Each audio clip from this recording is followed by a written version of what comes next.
Vamos a abrir el Evangelio de San Lucas, capítulo 7, verso 20 en adelante, algunos versículos de esta maravillosa historia. Hoy quiero hablarles a aquellos que están pasando por desilusiones, aquellos que por alguna u otra razón se sienten desilusionados, amargados, hastiados de pruebas y de dificultades en la vida. Dice esta palabra: cuando pues los hombres vinieron a él, dijeron: Juan el Bautista nos ha enviado a ti para preguntarte, ¿eres tú el que había de venir o esperaremos a otro? En esa misma hora Jesús sanó a muchos de enfermedades y plagas y de espíritus malos, y a muchos ciegos les dio la vista. Y respondiendo Jesús les dijo: id, haced saber a Juan lo que habéis visto y oído. Los ciegos ven, los cojos andan, los leprosos son limpiados, los sordos oyen, los muertos son resucitados, y a los pobres es anunciado el Evangelio. Palabra de Dios en esta noche, y damos un aplauso bien fuerte a la palabra de Dios.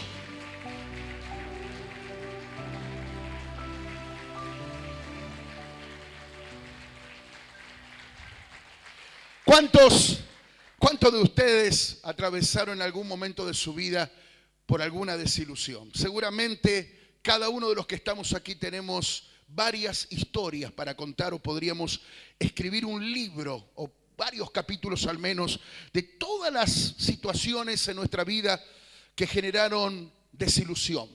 Muchos quizás me pueden llegar a hablar de la desilusión en el amor, una desilusión de pareja, una desilusión en el matrimonio. Te casaste con un conocido y te divorciaste de un desconocido.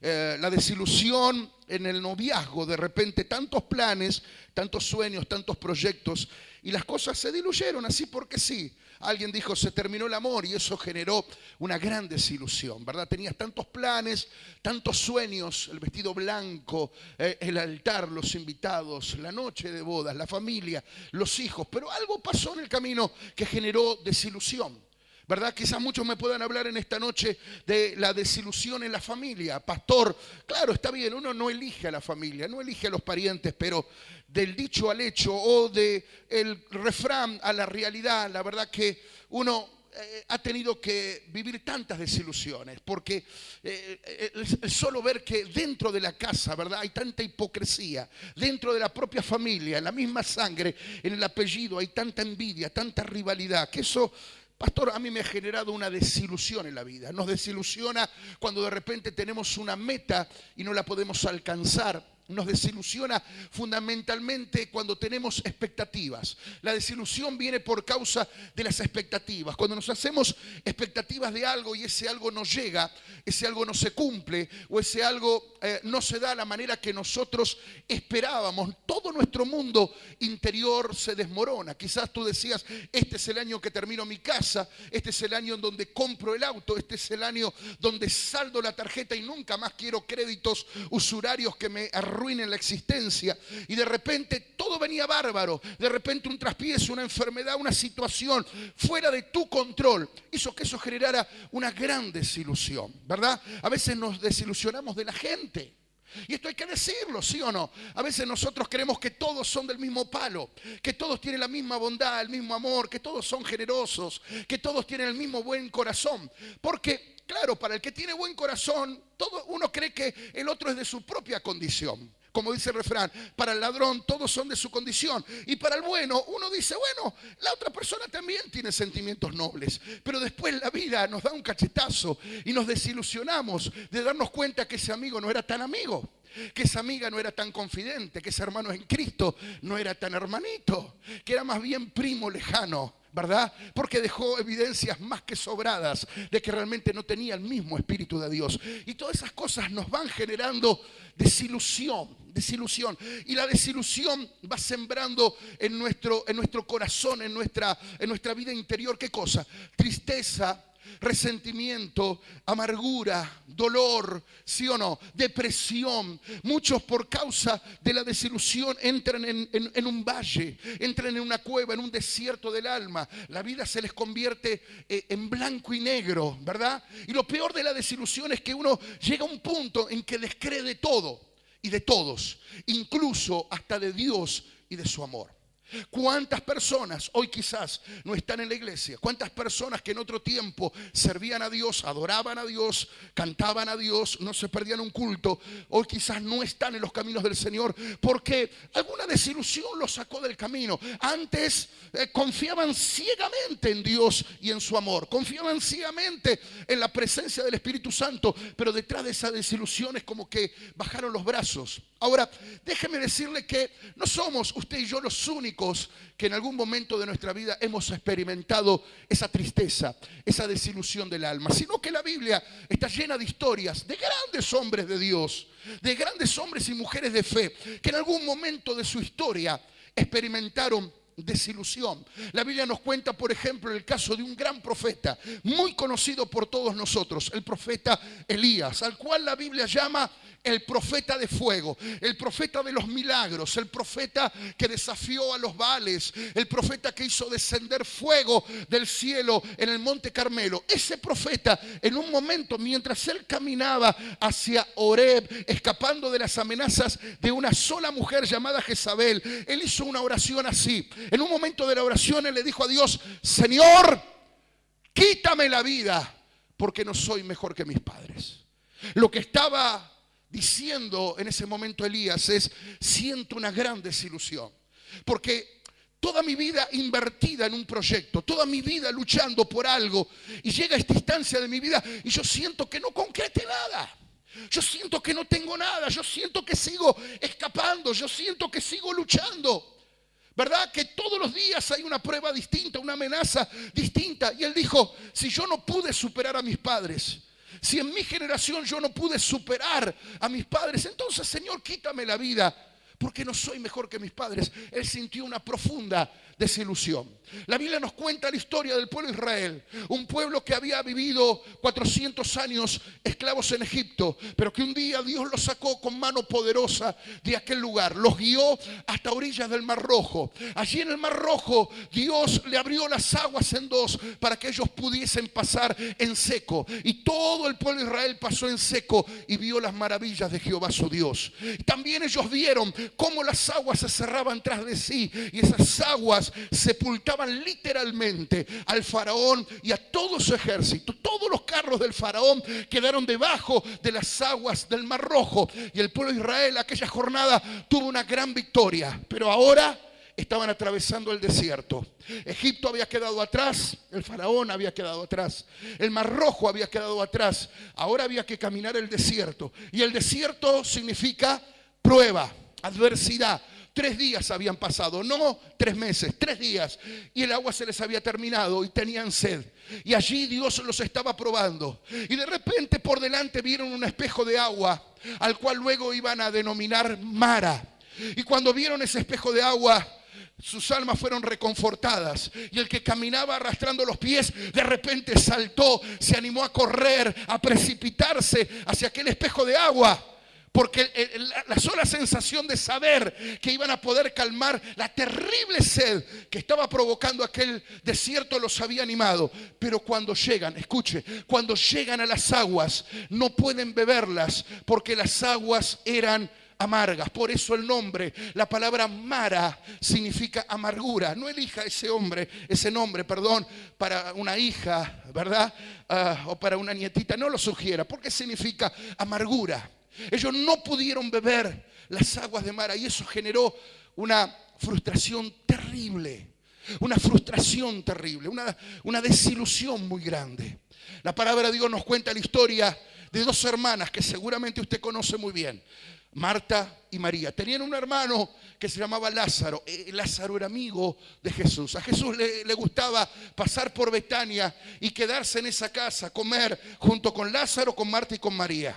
Pero en una ocasión, dice la Biblia, Lázaro enferma gravemente. Marta y María mandan a llamar a Jesús. Le dicen: Señor, por favor, quiero que corras y que vengas a sanar a tu amigo Lázaro. Cuando Jesús llega, ya habían pasado 4 días. 4 días del fallecimiento de Lázaro. Así que se pueden imaginar ustedes cómo estaban Marta y María. Desilusionadas, llenas de tristeza y de dolor. Cuando Jesús llega, en vez de darle la bienvenida, lo primero que sueltan es una palabra de recriminación. Y le dicen, si hubieses estado aquí, nuestro hermano no hubiese muerto. Si hubiese llegado antes, nuestro hermano Lázaro no hubiese muerto. Lo que ellas estaban confesando, diciendo es, nos sentimos desilusionadas. Sentimos que podrías haber hecho algo más. Sentimos que podrías haber venido antes. Sentimos que podrías haber sido mucho más sensible a nuestra necesidad. La Biblia nos habla del caso del apóstol Pablo. Todos ustedes le conocen. Hay algo que nadie sabe del apóstol Pablo, que en una oportunidad escribiéndole a su discípulo le dice, ahí en tu ciudad vive un tal Alejandro de profesión herrero o caldelero. Ese tipo es un dolor de cabeza. Ese me causó muchos males, pero ya lo perdoné. Que Dios le tome cuenta, porque yo ya lo saqué de mi mente y de mi corazón. Era una piedra en el zapato de Pablo. Claro, como pastor, él sabía muy bien lo que era tener desilusiones con la gente. Y ese tal Alejandro se nota que le gustaba hablar de más, ¿verdad? Y había sido, vuelvo a reiterar, un problema, una desilusión para Pablo. Y yo podría estar así toda la noche mencionándole historias de hombres y mujeres de fe que en algún instante de su vida se sintieron desilusionados, perdieron la fe, se sintieron atravesados por el dolor. Pero a mi entender la historia más paradigmática de todas es la que acabo de leerles. Lo que ocurrió en la vida de Juan el Bautista, el primo directo de Jesús. Aquel del cual el propio Señor Jesús dijo en una oportunidad, mi primo Juan el Bautista es el mayor de los profetas. Antes de él no hubo otro mayor, ni después de él habrá otro mayor. Más adelante el propio Jesús dice, de entre los nacidos de mujeres no hay otro que sea mayor a Juan el Bautista. Pues ese Juan el Bautista pasó gran parte de su vida predicando al Mesías, predicando el arrepentimiento de pecados, predicando que el reino de los cielos se había acercado. Él dedicó su juventud, él dedicó los mejores años de su vida a preparar el camino del Señor. Pero ahora, a esta instancia, en este momento que acabamos de leer de la historia, Juan el Bautista, ¿dónde estaba? Él estaba en una cárcel. Él estaba allí no por ladrón, sino por causa de Jesucristo y de su compromiso con la verdad. Pero claro, estaba solo, estaba encerrado y estaba seguramente intuyendo que lo peor todavía era lo que estaba por venir. Así que solo, encerrado, ¿verdad? Lejos de la gente de fe, él se sintió atravesado en el alma por la desilusión. Perdió la fe, entró en una crisis de fe, dudó. Ahora, fíjese esto. Yo no estoy hablando de un bebé de pecho, yo no estoy hablando de un cristiano que tiene 3 meses en la iglesia y que todavía no desarrolló una fe madura. Yo estoy hablando de Juan el Bautista, de aquel del cual Jesús dijo, el mayor de los profetas. Aquel que nació de manera milagrosa, porque quienes están viniendo los lunes a hacer el altar del incienso aquí, han aprendido que Juan el Bautista nace de 2 abuelitos, de 2 personas mayores de edad, Zacarías y Elizabeth. Los 2 eran ancianos, ya no podían tener hijos. Y para colmo, Elizabeth era estéril. Pero Dios le dijo, nada es imposible para mí. Y al tiempo de la vida, esa abuelita estéril concibió y finalmente dio a luz un hijo al cual llamaron Juan el Bautista. Así que ese muchacho del cual estoy hablando, que se llamó Juan el Bautista, o Juan simplemente, era un hombre que nació por destino de Dios. Dios lo trajo a este mundo con un propósito, lo trajo a este mundo con un destino. Dios tenía un plan con él. ¿Cuántos dicen amén? Dice la palabra de Dios que Juan el Bautista fue lleno del Espíritu Santo aún desde el vientre de su madre. Amén. Hay gente que viene a la iglesia y está años buscando el Espíritu Santo. Gente que está años esperando para ser llena del Espíritu Santo. Juan el Bautista todavía no había nacido. Estaba en el vientre de su madre y ya estaba lleno del Espíritu Santo. Dice la palabra de Dios. Cuando él nació, hizo un voto con Dios. Un voto de consagración. Un voto llamado Nazariato, del cual él se sentía orgulloso. Él decía: yo soy consagrado, soy un hombre recto, santo y consagrado para Dios. Ese era Juan el Bautista, un hombre cuyas reuniones y cruzadas eran multitudinarias. De todos lados acudían a Juan el Bautista para escuchar su mensaje, para escuchar su palabra, para recibir dirección de Dios. Dice la palabra que él solía predicar a orillas del río Jordán, y ocurría algo que en ningún otro tiempo ocurrió, y bajo ningún otro profeta o siervo de Dios había ocurrido antes, y era que la gente confesaba públicamente sus pecados, se arrepentía y se bautizaba. ¿Sabe lo que significa eso? Que la gente sentía tal contrición del corazón. Era tan profundo el mensaje de Juan el Bautista que la gente no se andaba con vueltas. No decía: bueno, pastor, pero no le cuente a nadie porque yo siento vergüenza. ¿Qué va a decir la iglesia? ¿Qué va a decir fulano? ¿Qué van a decir? No, no, no, no. La gente dice, iban y confesaban públicamente: yo fui delincuente, yo fui prostituta, yo fui un ladrón, yo insultaba a los cristianos, yo no quería saber nada con el evangelio, yo estuve en la brujería, yo estuve en la magia. La gente confesaba en voz alta, en público, sus pecados y se arrepentía. Y se bautizaban y aceptaban a Cristo. Por eso es que Jesús dijo: Juan el Bautista fue el mayor de los profetas. Porque el mayor de los milagros no es la sanidad.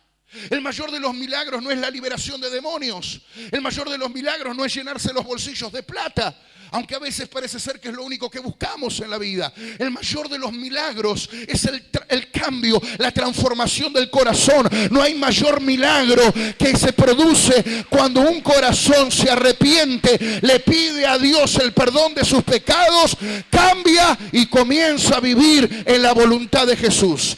Ese es el mayor de los milagros, el nuevo nacimiento, la conversión del alma y del corazón. Aleluya. Porque, déjeme decir este apartado y entre paréntesis, podemos estar años en la iglesia, pero no estar convertidos. Podemos venir a los cultos y nos puede gustar la atmósfera de la iglesia, pero una cosa muy distinta es estar en la iglesia, gustar de las canciones, gustar de la predicación del pastor, y otra cosa muy distinta es haberse arrepentido y haber nacido de nuevo. Haber nacido del agua y del Espíritu. Lo que provocaba el ministerio de Juan el Bautista cuando él predicaba era que la gente se arrepentía en serio. Había un arrepentimiento en serio. La gente cambiaba en serio. No era de esos cristianos que decían: hoy me convertí y el domingo que viene me convierto de nuevo y ya voy por el cuarto bautismo porque todavía no estoy decidido si seguir o no a Cristo. Era un verdadero arrepentimiento. ¿Y sabe por qué? Porque el mensaje de Juan el Bautista era un mensaje directo, sin demagogia, sin aplausos, sin muchos amenes. Juan el Bautista, cuando predicaba, decía algo así: que si yo predicase eso, no quedaría ninguno en la iglesia. Él decía: generación de víboras, ¿quién les enseñó a ustedes a huir de la ira venidera? Arrepiéntanse y den frutos dignos de arrepentimiento, porque si no se van a ir todos al infierno. Mire, yo le garantizo que a usted no le gustaría tener a Juan el Bautista como pastor. Si apenas me aguantan a mí, les puedo garantizar que poco aguantarían a Juan el Bautista, porque era un tipo rudo, era un tipo directo, era un tipo sin pelos en la lengua, era un tipo cero compromisos con la gente y 100% compromiso con Dios. Él no decía lo que la gente quería escuchar, él decía lo que Dios quería poner en su boca, y eso es lo que él transmitía. Por supuesto que eso le generó que mucha gente lo odiara, que muchos los persiguieran, ¿verdad? Pero Jesús dijo: el mayor de los profetas. Juan el Bautista, el mayor de los profetas. Ese hombre llegó al punto de ser a quien bautizó al propio Señor Jesús. Fue Juan el Bautista quien bautizó al propio Señor Jesús. Es decir, no estoy hablando de cualquiera. No estoy hablando de un cristiano de 3 meses en la iglesia. Estoy hablando de un tremendo hombre de Dios. Pero escuche lo que le voy a decir. A pesar de todo este currículum impresionante de fe que yo le acabo de mencionar, en un momento él se sintió desilusionado. En un momento el dolor atravesó su alma. En un momento él dudó de Jesús. En un momento él experimentó una crisis de fe. A tal punto que él envió a sus discípulos a preguntarle a Jesús, que estaba lejos en aquel entonces: ¿eres tú? ¿Eres tú el Mesías? ¿Eres tú el que había de venir o debemos esperar a otros? Claro, él estaba en una cárcel. Él estaba en una situación difícil. Y aunque la Biblia no lo dice, yo puedo imaginarme que el pensamiento de Juan ahí dentro de la cárcel habrá sido: ¿por qué tengo que estar yo en una cárcel? ¿Por qué Dios permite esta situación? Así paga el Señor tantos años de servicio que yo he brindado para su reino. Seguramente esas dudas habrán atravesado su mente en más de una oportunidad. Él dudó, él entró en una crisis de fe. Y por esa crisis de fe fue que él mandó a preguntar a Jesús: Señor, ¿eres tú? ¿Tú eres el Mesías? ¿Tú eres el Hijo de Dios? ¿Tú eres aquel que yo he predicado tantos años, que tiene poder, que cambia, que transforma, que sana, que libera? Él entró en una crisis de fe. Y hoy el Espíritu Santo a la mañana hablaba muy directo a mi corazón y me decía: el testimonio de Juan el Bautista nos da permiso para ser transparentes, para ser sinceros para con Dios. Y nosotros también. Decir: Señor, ¿cuántas veces hemos dudado? ¿Cuántas veces he tenido desilusiones? ¿Cuántas veces me he sentido en crisis de fe? ¿Cuántas veces he dudado de tu poder? ¿Cuántas veces he dudado de tu actuar? ¿Cuántas veces he cuestionado tus silencios? ¿Cuántas veces te he recriminado no haber estado a mi lado cuanto más te necesitaba? La vida de Juan el Bautista nos da esa licencia para decir: bueno, si a él le pasó, yo también voy a ser sincero. ¿Sabe por qué digo esto? Porque a veces en la iglesia jugamos a Superman. Queremos pastores perfectos, queremos obreros perfectos. Queremos ver en nuestro hermano la perfección. Y es como que nadie admite su debilidad, nadie admite su error. No, yo tengo una fe. Pastor, mi fe. Pastor, que yo con Dios. Y la realidad es que muchos de nosotros, por no decir todos los que estamos aquí, en algún momento nos hemos parecido a Juan el Bautista. En algún momento en nuestra cárcel, en nuestras prisiones, en nuestras cadenas, en nuestras enfermedades, en nuestras luchas, habremos cuestionado a Dios. Nos habremos preguntado: Señor, ¿realmente estás? ¿Realmente tienes poder? ¿Realmente estoy en el verdadero camino? ¿Es esta la fe? ¿Es esta la iglesia? ¿Es esta la religión? Señor, ¿hago bien en esperar un milagro? ¿Hago bien en confiar en ti? Muchos de nosotros en algún momento hemos experimentado esa crisis de fe. Pero preste atención, por favor. Quiero toda su atención en estos minutos. Jesús no va a dejar sin respuesta a Juan. Y los discípulos de Juan van a Jesús. Y Jesús estaba haciendo milagros y predicándole a la gente. Una multitud estaba allí delante de Jesús. Cuando Jesús termina de sanar, de liberar de las plagas, de los demonios, de las enfermedades y de predicar el evangelio, mira a los discípulos de Juan y le dicen: vayan y díganle a Juan lo que han visto y oído. Díganle a Juan lo que han visto y oído. Díganle a Juan el Bautista: los ciegos ven, los paralíticos caminan, los sordos oyen, los leprosos son limpiados, los muertos resucitan, y a los pobres les ha anunciado el evangelio del reino. Lo que estaba diciendo Jesús, en otras palabras, es: díganle a Juan que mi palabra se está cumpliendo hoy y ahora delante de ustedes. Vayan y díganle a Juan que los milagros no cesaron, que los milagros son para este tiempo, que yo voy a actuar en él como he actuado también en esta gente. Aleluya. Aleluya. Y esa es la respuesta. Preste atención. Esa es la respuesta que hoy el Espíritu Santo trae para todos aquellos que están en crisis de fe, para todos aquellos que dudan, para todos aquellos que se sienten desilusionados, atravesados por un desierto, atravesados por alguna desilusión, por algún gran dolor. Dios me dice que te diga que su palabra es fiel y verdadera, que no faltará ninguna de sus buenas palabras, todas se van a cumplir. Dios no es hombre para mentir, ni hijo de hombre para arrepentirse. Lo que Él ha dicho lo hará, lo que Él ha prometido lo ejecutará. ¡Aleluya! Bendito es Jesús. Eso es lo que le estaba transmitiendo Jesús a los discípulos de Juan. Díganle que la palabra de Dios se está cumpliendo. Todo lo que la palabra de Dios dice acerca del Mesías, ustedes lo están viendo. Amén. Significa que la palabra de Dios no falla. Escuche bien lo que le voy a decir, por favor. Grábeselo y llévelo atado a la puerta de su corazón. No importa lo que usted sienta, no importa lo que usted esté atravesando. Quizás al igual que Juan el Bautista, usted está atravesando una injusticia, un dolor, una prisión, una cadena, una enfermedad. Se siente solo, se siente abandonado. Mas Dios me dice que te diga: no estás sola, no estás solo. Yo estoy contigo. Mi palabra se va a cumplir. Mi palabra es fiel y verdadera. Mis promesas serán reales en tu vida. No es por vista, es por fe. No es por lo que sientes, es por fe. Yo voy a actuar en tu vida, dice el Señor. ¡Aleluya! Bendito es Jesús.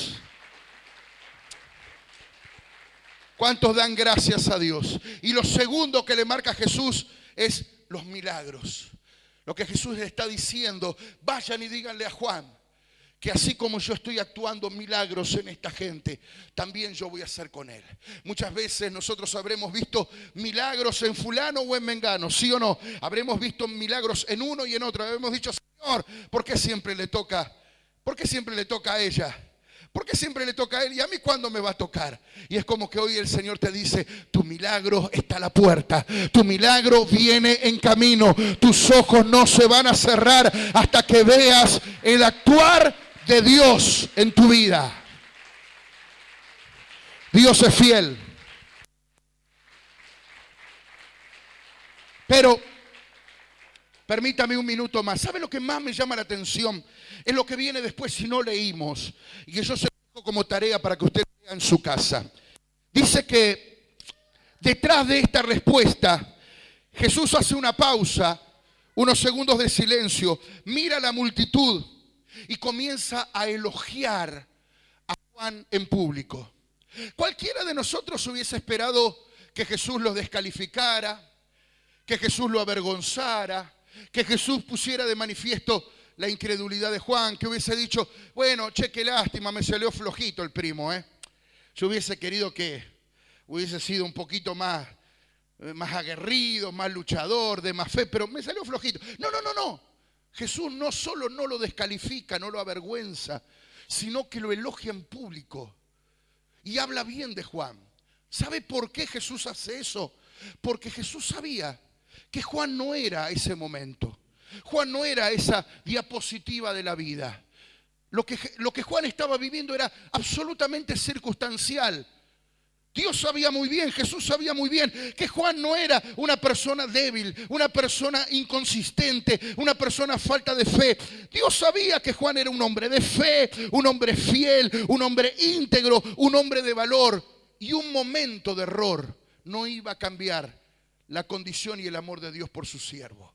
Y esa es la buena noticia que tengo para más de uno que está en esta noche aquí. Para más de uno de aquellos que nos están viendo en esta hora a través del canal de televisión. Quizás muchos de ustedes dijeron: pastor, yo le fallé a Dios, yo cuestioné a Dios, yo en un momento perdí la fe, yo dejé de servir a Dios. Yo cuando era obrero posteaba todos los días versículos bíblicos y ahora estoy borrado del mapa. Yo antes, pastor, era una persona de fe, pero en un momento de mi vida algo no entendí, cuestioné a Dios, perdí la fe. Yo creo que Dios ya no va a volver a usarme. Yo creo que Dios ya no va a tener la misma consideración de mí que tenía antes. Porque yo antes, pastor, ¿se acuerda? Yo antes estaba en la misa y en la procesión. Yo estaba en la alabanza, estaba acá, estaba allá, estaba en todos lados. Porque estaba en la fe, en el primer amor. Pero yo perdí la fe. Yo me sentí desilusionado por cosas que no me cerraban. Y yo creo que Dios ya habrá cambiado su consideración acerca de mí. Tantos errores, tantas fallas que yo he tenido. Pero hoy el Señor me puso aquí para decirte, no importa tu error, no importa esa diapositiva de tu vida, no importa ese momentito de incertidumbre que tuviste que pasar. Dios no ha cambiado en su amor y en su consideración hacia ti. Te sigue amando como el primer día y te sigue considerando importante para su obra. Él quiere contar contigo. Él quiere seguir contando contigo.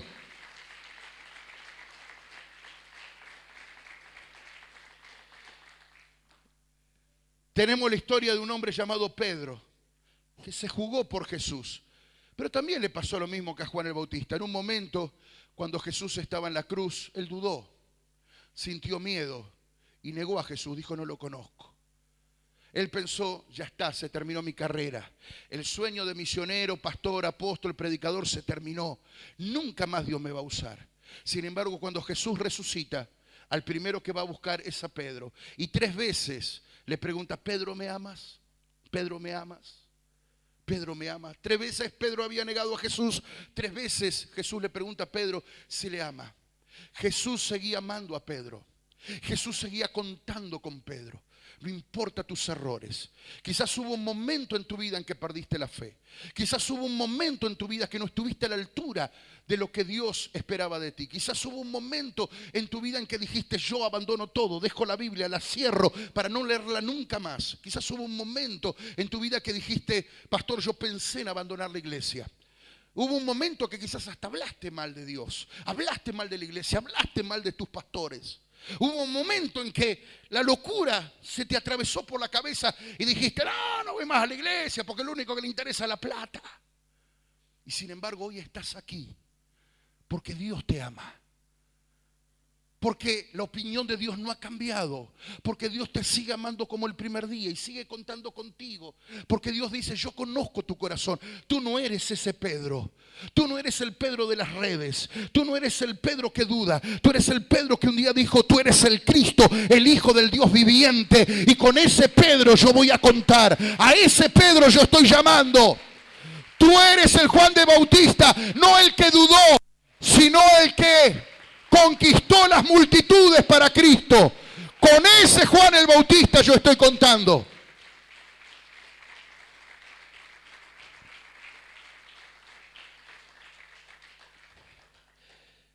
Y yo estoy absolutamente convencido que en esta noche Dios va a sanar tu corazón. Dios va a restaurar tu alma. Dios va a traer respuestas a tu vida. Porque quizás lo que muchos de ustedes están necesitando es una respuesta de parte de Dios. Y Dios me dice que te diga que Él va a hablar a tu corazón en esta noche.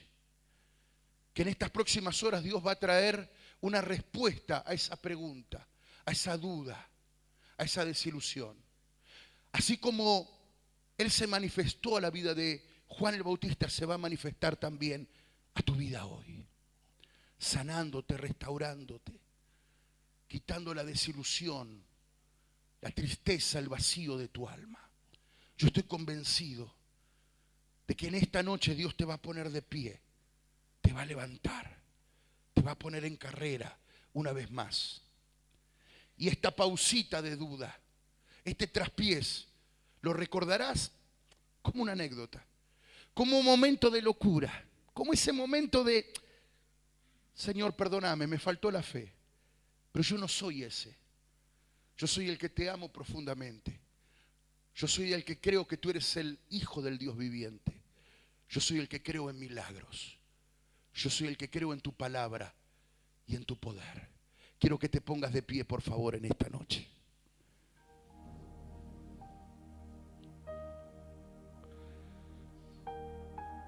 Es la voz de Jesús la que puede disipar todas tus dudas. Cuando Juan el Bautista dudó, él preguntó: Señor, tengo que esperarte. Señor, tengo que seguir confiando. Señor, ¿me amas? Señor, ¿será que puedo esperar un milagro en mi vida? ¿Será que voy a ver tu actuar? Yo quiero decirte en esta noche, si estás pasando por un valle, por una desilusión, si algo no se dio como esperabas, si tu hijo no cambió, si tu matrimonio no cambió todavía, si quizás estás ahí en el tire y afloje con Dios diciéndole: Señor, ¿qué pasa conmigo? Quiero que sepas que Él te entiende. Él no te juzga, Él no te condena. No es que Dios te va a hacer a un lado, te va a dejar de costado, te va a decir: no, se terminó. Él te sigue amando como el primer día. Él sigue contando contigo como el primer día.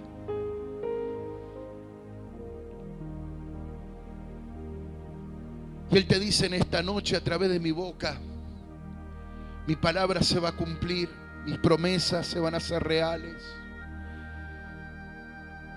Los milagros que están aconteciendo llegarán a tu casa, llegarán a tu corazón, llegarán a tu vida.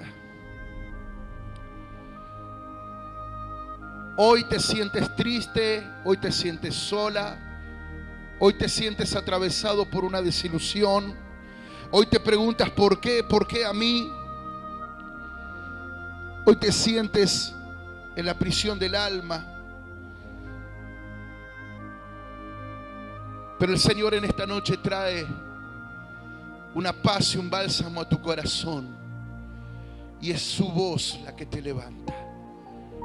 ¿Sabe lo que necesitaba Juan? Simplemente era oír la voz de Jesús. Como Pedro, él lo que necesitaba simplemente era oír la voz de Cristo. A veces no es la gravedad de la prueba. A veces el problema es que dejamos de oír su voz. Dejamos de sentir su abrazo. Porque toda prueba, toda prisión, toda cadena, toda tormenta se hace mucho más llevadera cuando sentimos la voz de Jesús. Cuando sentimos el abrazo de Jesús. Cuando sentimos que el amor de Jesús está con nosotros. Entonces no importa quién nos falle, no importa si estamos pasando por un valle de sombra y de muerte, porque se ha de cumplir el Salmo 23. Tú estarás conmigo, Señor. Tu vara y tu callado me infunden aliento. Lo que necesitaba Juan, lo que estaba pidiendo Juan a los gritos era: Señor, necesito tu presencia. Necesito de tu aliento, necesito tu callado, necesito que me hables, necesito que digas una palabra, tan solamente una palabra, Dios. Porque me siento solo, porque estoy luchando contra un ejército de problemas, porque todos se han levantado en mi contra. Señor, necesito oír tu voz. Necesito, mi Dios, como ese niño necesita de la mamá. Díselo a Él en esta noche: te necesito, Jesús. Necesito que me arropes, que pongas tu mano sobre mi espalda, sobre mi cabeza, y que me digas: hijo mío, todo va a estar bien. No temas, porque yo estoy contigo. No desmayes, porque yo soy tu Dios, que te aliento, que te esfuerzo, que siempre estaré contigo donde quiera que vayas. Dile: Señor, habla mi corazón, habla mi vida, Jesús. Necesito sentirte, necesito oírte, Jesús. Necesito un toque de tu presencia. Necesito sentir una vez más tu gloria.